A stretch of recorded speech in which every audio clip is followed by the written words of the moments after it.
สายแดนเหยียดแขวนการดานปกปักรักษา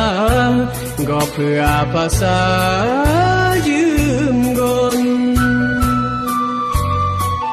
แต่งตามพักลาดอรยสู่จุดอาพลกากลางหมกยงทนตามนา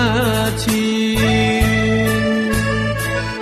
แยดดาปมยามตามค่ายทหารหรือสนามรีไอ้น้องอีกีอำเกยจีจมถึงจีอาเปลือมหรือป่าเพื่อสาต้องทนบุตรีคำอมลึกวารลือพิมาทหารเหือนตายเป้าหมายอ้ามเหือนเรียงหวังสื่อเสียงจีเมื่อนายพลเพื่อประเทศชาติบ่เกิดเมื่อจึงรอจูเดียรื่นบนเมื่อแรงระเยือมทหารสายแดนขาดแฟนอีนางจีอาคนรักเมื่อสามัครักสัน10 ตีทหารสัญญาเหือนตายเมื่อจีมาให้รือสายแดนมอนกีเมื่อสายเหือเยือม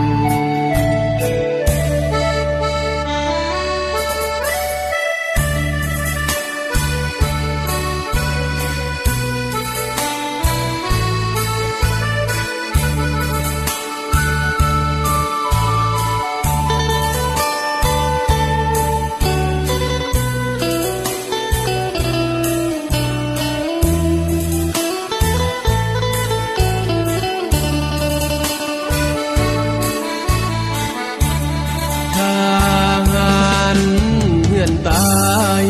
เป้าหมายอ้ามเงินเรียงหวังสื่อเสียงจีเมื่อนายพลเพื่อประเทศชาติบ่เกิดเมื่อจึงรอจูเดียรื่นบนเมื่อแรงระเยือมทหารสายแดนขาดแฟนอีนางจีอาคนรัก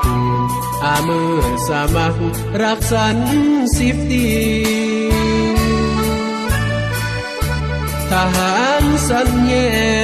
เหือนตายเมื่อจีมาให้รือสายแดนมอนกีเมื่อสายเหือเยือม